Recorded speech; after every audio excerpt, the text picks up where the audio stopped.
ওয়ালা তুসাইর খাদ্দাকা লিন-নাসি ওয়ালা তামশি ফিল আরদি মারাহা। তুমি মানুষের দিক থেকে মুখ ফিরিয়ে নিও না এবং জমিনে দাম্ভিকতার সাথে চলাফেরা করো না।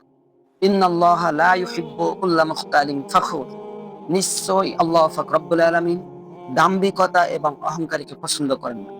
দাম্ভিকতা এবং অহংকার নিয়ে কথা বলতে গেলে সর্বপ্রথম যার কথা মনে পড়ে সে হলো কারূন, যার কথা আল্লাহ পাক রব্বুল আলামিন সূরা কসসের ভিতরে তুলে ধরেছেন। সূরা কসসের ৭৬, ৭৭, ৭৮ এই আয়াতগুলো যদি আপনি পড়েন, এই আয়াতগুলোর তাফসীর, ব্যাখ্যা, বিশ্লেষণ যদি আপনি পড়েন, তাহলে কারূনের সাথে মূসা আলাইহিস সালামের এবং তার কওমের কি কথোপকথন হয়েছিল, কারণ আল্লাহ পাক রব্বুল আলামিনের আদেশ না মানার কারণে মহান রব তাকে কি শাস্তি দিয়েছিলেন, প্রত্যেকটা জিনিস আপনি জানতে পারবেন।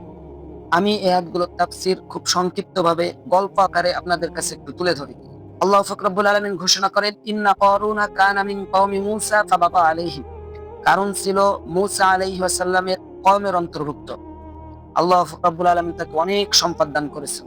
আল্লাহ পাক রব্বুল আলামিন কারূনকে এত সম্পদ দান করেছিল যে ওয়া আতাইনাহু মিনাল কুনুজি মা ইন্না মাফাতিহাহু লাতানু বিল উসবাতি উলিল কুওয়া।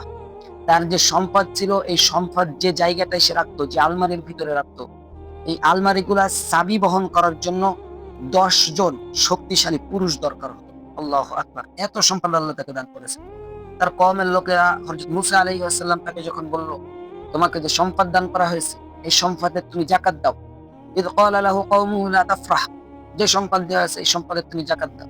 সে বলল যে আমি আমার সম্পদ আমার বুদ্ধিমত্তার শক্তিতে আমি অর্জন করেছি, আমি কেন এটার যাকাত দিব?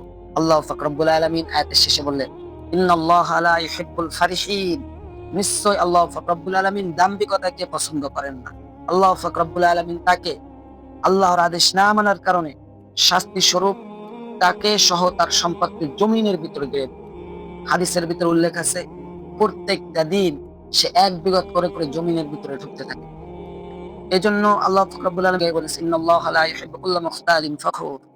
আমি দাম্ভিকতাকে, অহংকারীকে পছন্দ করি না। আমি আপনি যদি দুনিয়ার ভিতরে দাম্ভিকতার সাথে চলাফেরা করি, অহংকার করতে থাকি, আমি আমার সব, আমি অমুক, আমি তমুক, আমি অমুক বড় নেতা, প্রস্তুত হন আল্লাহ পাক রব্বুল আলামিনের শাস্তির জন্য।